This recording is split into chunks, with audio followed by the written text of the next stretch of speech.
Hello everyone, bringing you the Mannequin of the Month video today for February 2022. And what we have on the mannequin here is the kit of a Canadian soldier serving in Europe, on exercise in Europe, in the early to mid 1980s essentially. Obviously the topic for this was chosen via a poll over on Patreon, as is normally the case with these. And this is the topic which won the poll, which came top in the poll for this month. A lot of the kit on the mannequin here has been covered previously, but there are some detail differences here on previous mannequins we've looked at, so hopefully it'll be of interest nonetheless. I'm hoping to create more Canadian content going forward. There'll certainly be an unboxing video coming out soon, as I have some new bits and pieces arriving from Canada. One of the issues I've realised, of course, is that the firearms used by the Canadian military during the middle years of the Cold War, so post No. 4 rifle and pre C7 rifle, are a little bit difficult to replicate. Both the SLR, Canada's version of the SLR, and the submachine gun, the SMG, which is essentially a Sterling, are both somewhat different in terms of details from those issued to British forces, or indeed in terms of the SLR to Australian forces.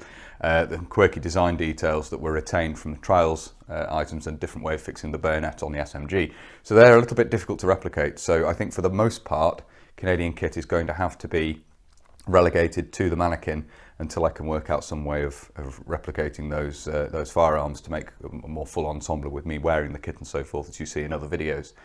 So with that said, we'll move on to looking at this mannequin now.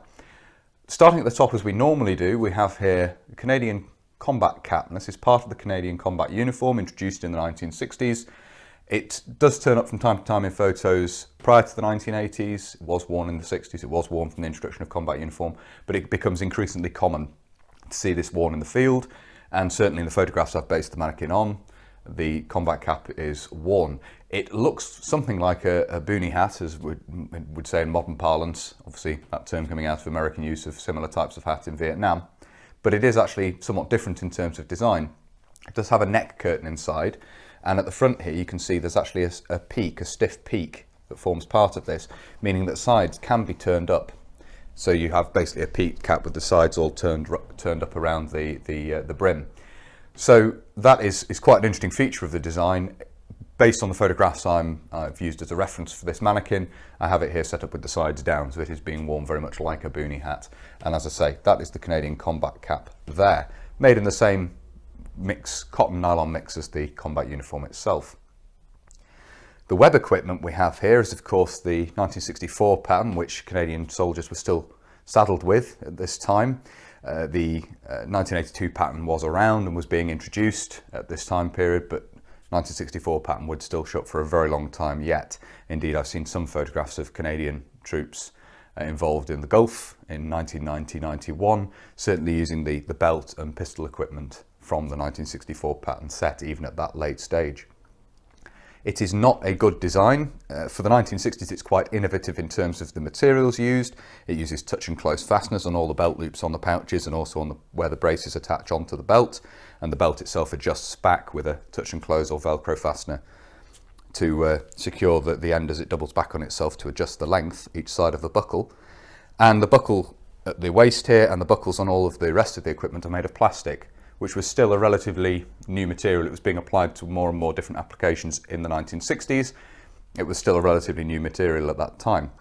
So innovative in terms of materials, but the overall design really lacks what's needed in a military load-carrying equipment. Certainly there's no ammunition pouches designed as part of this, and we'll get onto that as we look at the mannequin and move it round. What we do have at the front here on the belt is the grenade pouch, and this carries two M26, or can carry two M26 type grenades in there. That's the size of the pouch. Closes with a quick release, as you can see at the front here, made in plastic. The loops for this are made in plastic. A little webbing strap. The buckle on the belt is just a simple push, close, push together design, again made from plastic. And we have here the suspenders, which have big chunky plastic buckles to adjust the length of the suspender straps there. Take a Y form, as we'll see as we move this round, and these have belt loops which again actually wrap around the belt using Velcro or touch and close to secure around the belt. Taped onto the left suspender here, or left brace, we have a dressing taped on there, again very common to see and something copied directly from the photographs I've used as references for this. And a final thing to talk about at the front here, which we'll see in more detail as we move this round, is the respirator haversack or gas mask bag carried down on the hip here on its own carrying harness, its own straps. So there's one shoulder strap that comes down the front here and then a waist strap as well.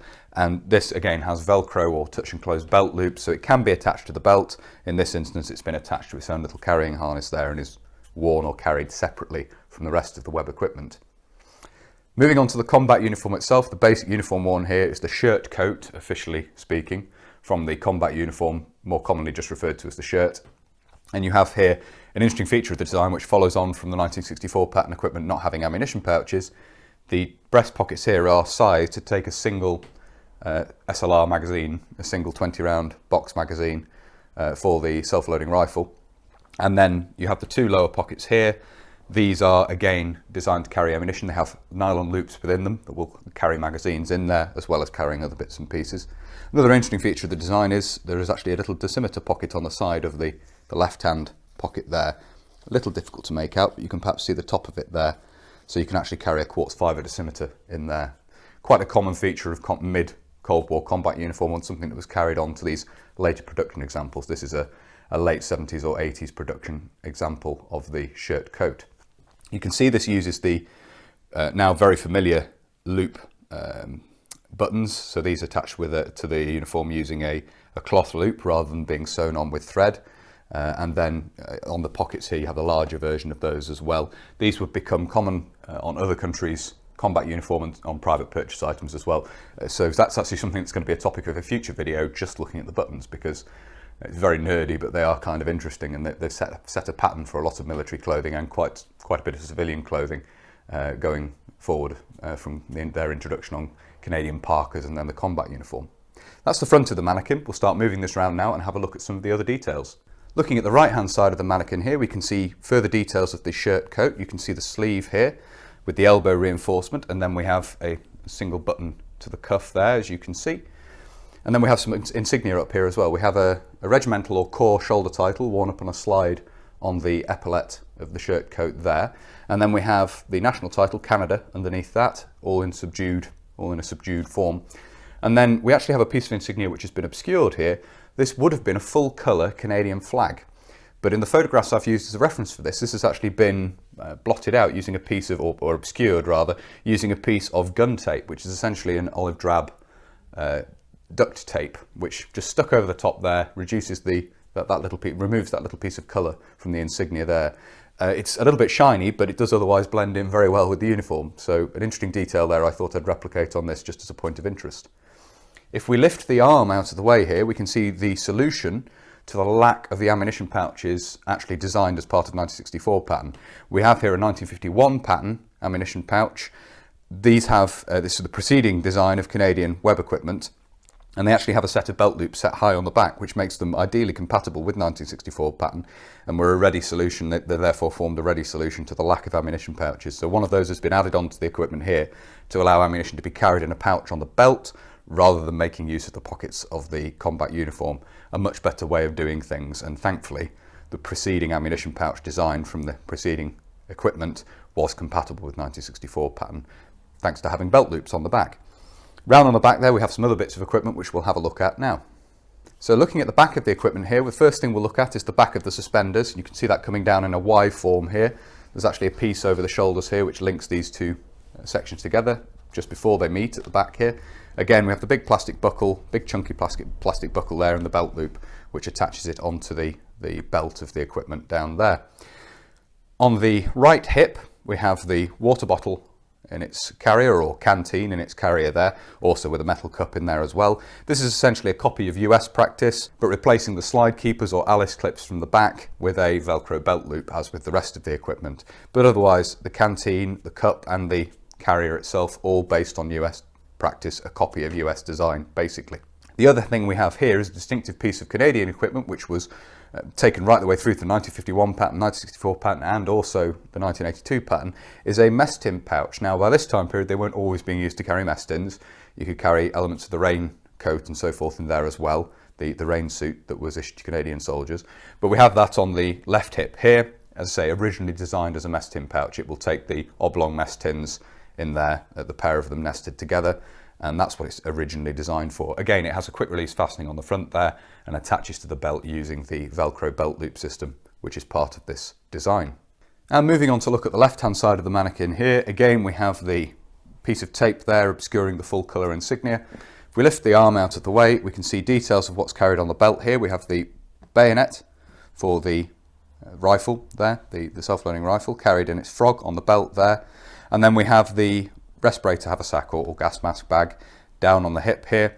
This contains the C3 respirator or gas mask and various other accessories in there as well. It's a good design. It opens to the front, so it's easy to reach down, pull it open and extract the respirator when needed. And as I say, in this instance, it's carried on its own straps, meaning that if the rest of the equipment is taken off, the respirator remains with the soldier. And in that regard, they always have their NBC protection. They always have their gas mask with them. So there we are. That's the left-hand side of the mannequin. So there we are, that was the mannequin of the month for February 2022. As I say, we've covered quite a lot of the kit that's on the mannequin here in previous videos, but nevertheless, hopefully it's been interesting pulling it all together and talking about it in some detail. As I say, basing this off photographs from the early to mid 1980s, so it's sort of pulled everything together and shown it all in context there. That was the idea of making this. And as I say, it's the topic that was chosen via the poll over on Patreon. If you'd like to see more of these videos and mannequin of the month going forward each month, please do consider subscribing if you haven't already. And whether you're newly subscribing or you've previously subscribed, please do make sure you hit the little bell. That's the notification button down below. That will of course alert you when I upload future videos.